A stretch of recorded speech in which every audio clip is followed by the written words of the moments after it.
It's looking like a rubber match between Israel Adesanya and Alex Pereira, a rubber match, a trilogy. The correct course of events potentially may be happening. Listen, we know the history. We know that Israel Adesanya knocked him out last time in sensational fashion in round 2.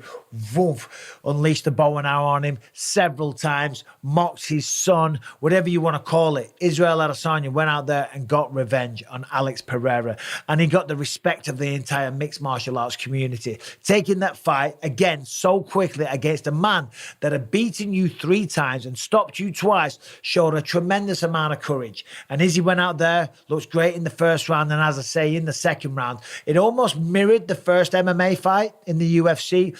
Pereira backed him up, boom, boom, boom to the body. But on this occasion, woof, a 1-2 from Adesanya, sat him down, put him out, knocked him out cold. And it seemed to be that was that. A rematch, a trilogy, a rubber match was dead in the water because Pereira was moving up to 205. Dana White spoke about it at the post-fight press conference. He said, listen, I think Alex is probably going to go up to 205 because he's massive for 185. And those weight cuts take their toll. Okay, and then sure enough, Pereira came out, made a statement, said, yep, I'm moving up to 205. And I, for one, was kind of very confused. I didn't understand that. As a fighter, as a competitor, as somebody that had beaten Izzy 3 times and then you lose 1, you just decide to throw the towel in. You don't decide to get revenge. You don't want to get it back. You don't want to settle the score. You don't want to come out of that as the victor. And on top of that, get your world title back. I was definitely scratching my head when Alex Pereira said, yeah, that's it. I'm done with 185. I'm going up to 205. I didn't understand it. Now, of course, for Israel Adesanya, he's like, listen, I did it in style. It's over. There is no more rivalry. I did it. I finished it. And he's moving on to greener pastures, to something new. And fair enough, that's what you want to do. You want to beat everybody. And he had his sights on Dricus du Plessis. Now, Dricus du Plessis, having a great run in the UFC, beat Darren Till, beat Derek Brunson last time out. A tough fighter, a wild, rugged, rough fighter, a guy that kind of gets tired. You know, he's scrappy, he's fun to watch, and he finds a way to win. Recently, I partnered with a company called Legacy Precious Metals. Now, I know a lot of people are going through tough times right now, but if you are fortunate enough to where you have a few dollars left over every month to think about investing, then maybe investing in gold and silver through Legacy Precious Metals might be for you. Now, the stock market, if you follow that stuff, it's all over the place. In fact, it's plummeting right now. But precious metals, they've always held their value or even increased. So, of course, that's something that we're all interested in. Does it have to be a lot of money? It can just be a little bit because it all adds up over time. Now, if you click the link, there is a guide there. It'll tell you all about investing in gold and silver, or you can give them a call and they will answer all of your questions at 866-933-0317. But against Israel Adesanya, I don't think the styles would match up very well. However, it got very personal because, of course, Dricus du Plessis is South African. Izzy is from Nigeria. They were going back and forth. I'm not going to get into all that stuff. There was a lot of nasty things said on both sides. But Izzy was coming out because Dricus is going to fight Robert Whittaker. That's a tough fight for Dricus. Tough fight for Robert Whittaker. There's no easy fights, but Whittaker did an interview and he said, listen, I'm the better guy. I'm the better fighter. I expect to win this fight, but I'm not underestimating him. But Izzy came out and said, please win to Dricus because he wants to put a beating on him so bad. He said, I want to beat him black and blue. But Alex Pereira came out recently and he has some thoughts on the fact that Izzy is talking about fighting Dricus. Alex said, Dricus du Plessis is a fighter who at the end of the first round was very tired. So how will a guy like that fight for 5 rounds against Whittaker?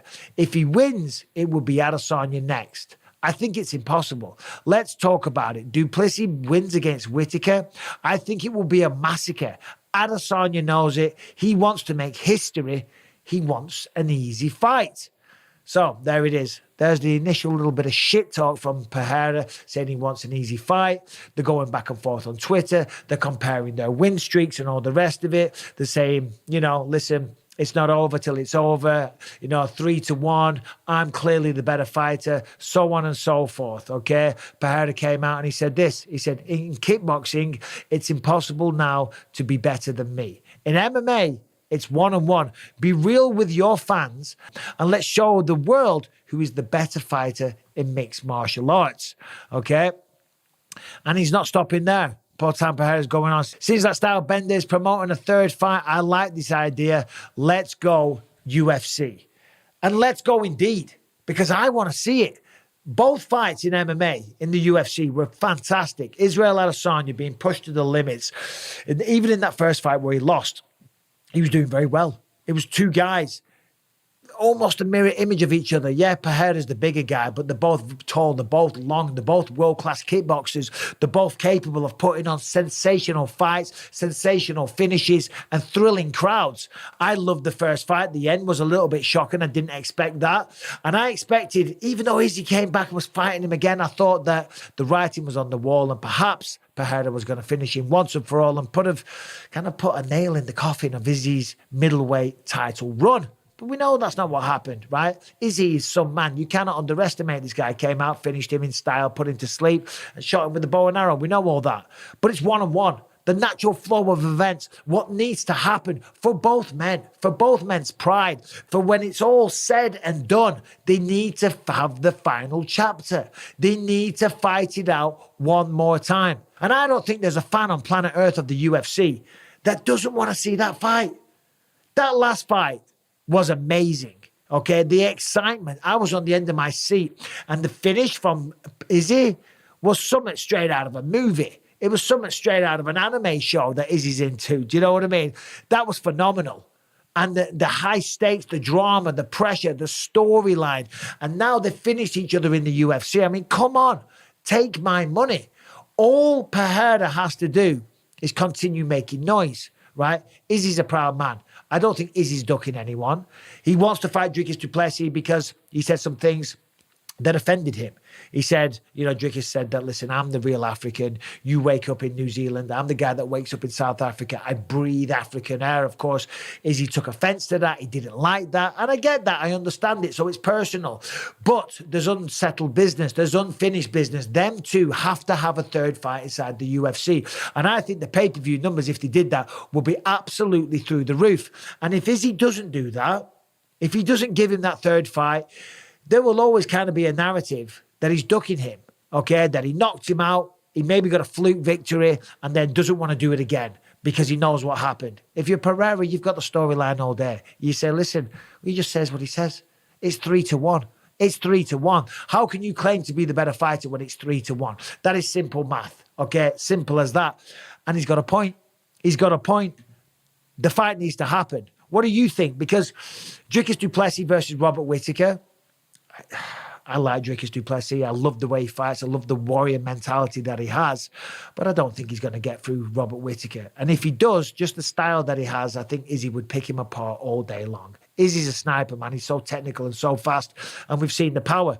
Robert Whittaker wants to get that crack at Izzy again. Of course he does. And the impressive thing about Robert Whittaker is that he's getting better and better all the time.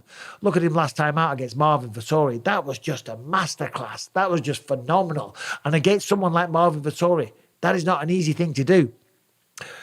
So he wants a shot. Du Plessis wants a shot. Pereira wants a shot.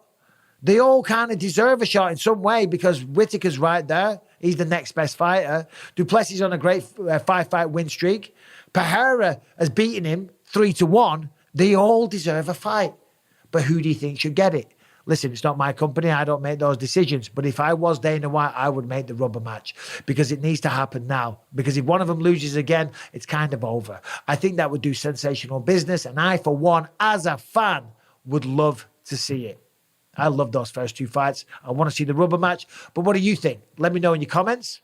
Let me know in the comments, even better. Let me know who you think wins and what you think should happen. Subscribe, ring the bell. Thanks for watching. I'll see you soon.